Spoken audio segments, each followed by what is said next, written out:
नमस्कार, आप सभी का स्वागत करता हूं अपने YouTube चैनल सुरेंद्र सिंह बोरा में। साथियों, मध्य प्रदेश हाईकोर्ट जस्टिस शील नागू की बेंच में 15 अप्रैल को बीएड वर्सेस डीएड जो ज्वाइनिंग टीचर्स हैं, जो ज्वाइनिंग बीएड वाले हैं, उनके सुनवाई को लेकर 8 अप्रैल के सुप्रीम कोर्ट के जो रिव्यू ऑर्डर है, उस रिव्यू ऑर्डर को लेकर के क्या क्या चीज़ें हुई, आपने पूरा इस चीज़ को देखा, इस केस की चीज़ों को समझी हुई हैं। बहुत सारे लोगों के मेरे पास कमेंट आए कि बोरा जी आप जो है कि 15 तारीख के उस ऑर्डर को भी देख लीजिएगा और 8 अप्रैल के भी ऑर्डर को देख लीजिएगा कि जिसमें कि बीएड वालों को बाहर निकालना तय है और सब्जेक्ट टू आउटकम है। ये बहुत सारी चीज़ें बातें हैं।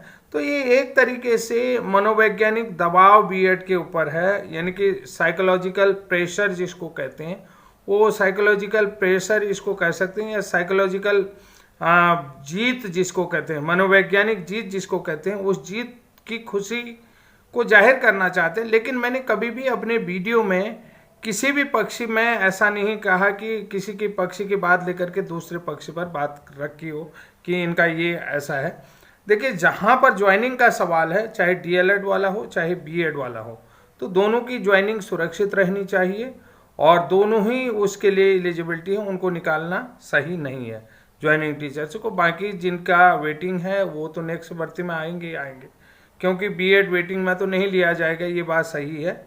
लेकिन साथियों, सबसे बड़ी बात एक तरीके से मैं आपने देखा होगा कि उत्तराखंड को लेकर के भी कई तरीके की भ्रांतियां फैलाई जा रही हैं। 8 अप्रैल को जो जयबीर वाला सुप्रीम कोर्ट वाला केस था, उसको जो है कि उत्तराखंड बीएड ज्वाइनिंग टीचर से जोड़ा जाता था। वो बीएड ज्वाइनिंग टीचर्स का कभी भी नहीं केस था, वो न्यू फ्रेश रिक्रूटमेंट के लिए केस था कि जिसमें जो है कि उत्तराखंड में मिनिमम क्वालिफाइड जो है कि जो मिनिमम जो रिक्वायरमेंट होती है, मिनिमम रिक्वायरमेंट करने के लिए भी जैसे 1300 लोगों की आवश्यकता है, तो लेकिन उत्तराखंड में 2 साल में केवल 600 लोग ही डीएलएड प्रशिक्षित होते हैं, यानी कि मिनिमम नंबर ऑफ कैंडिडेट्स भी यहाँ नहीं है। इसलिए बीएड की एलिजिबिलिटी को लेकर के वो केस होता है।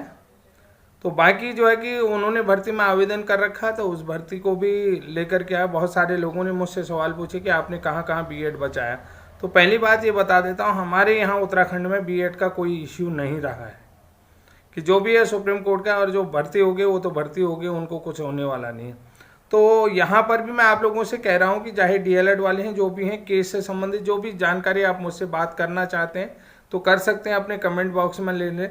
बाकी मैंने आपको ये चीज़ दिखा दिया कि 11 अगस्त 2023 के सुप्रीम कोर्ट के फैसले में, यानी कि Devesh Sharma versus union of India का जो फैसला आया जिसमें बीएड को बाहर है, उससे पहले कितने लोगों की ज्वाइनिंग हुई थी, कितने बीएड वालों की ज्वाइनिंग हुई थी। ये लगभग 11,600 के आसपास बीएड वाले 11 अगस्त 2023 से पहले ज्वाइन हो चुके हैं। क्या इन लोगों की नौकरी बचेगी या नहीं बचेगी, ये तो जहाँ तक है, क्योंकि जो कोर्ट का जजमेंट है 11 अगस्त से पहले कितने लोगों की ज्वाइनिंग है वो सारे सेव्ड हैं। तो यानी कि कुल मिलाकर के मैं वही कहूँगा।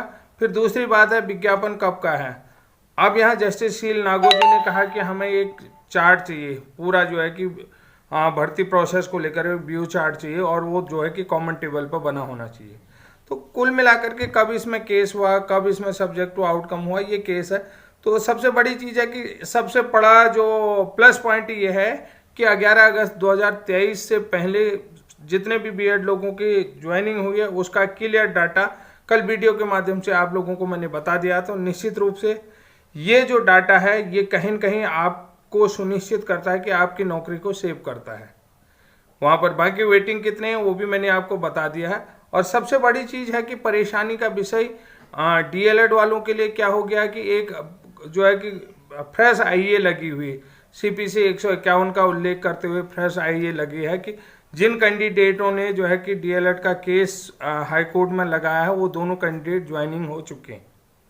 तो उन लोगों का ज्वाइन हो चुका है, तो इसलिए जो है कि उन लोगों का कोई अब ये नहीं बनता है, राइट नहीं बनता है कि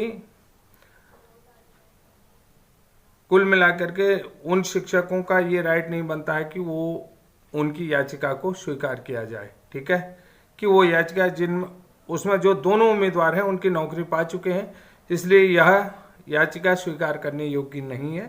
तो यहाँ पर एक प्लस पॉइंट ये भी है कि जिन लोगों ने जो मेन रेट पिटिशनर थे उन लोगों की दोनों की नौकरियां, तो यहाँ पर इस केस को डिसमिस करने की भी गुजारिश की जा रही है। बहुत सारे लोग कह रहे हैं कि कोर्ट का सिनेरियो भी बदल सकता है। कोर्ट का सिनेरियो बदलना मतलब कुल मिलाकर के ये सुनिश्चित करता है कि बीएड की जीत तय है। और दूसरी बात, सुप्रीम कोर्ट स्पष्ट कर चुका है कि जो ज्वाइनिंग टीचर्स है उनको निकालना उचित नहीं है।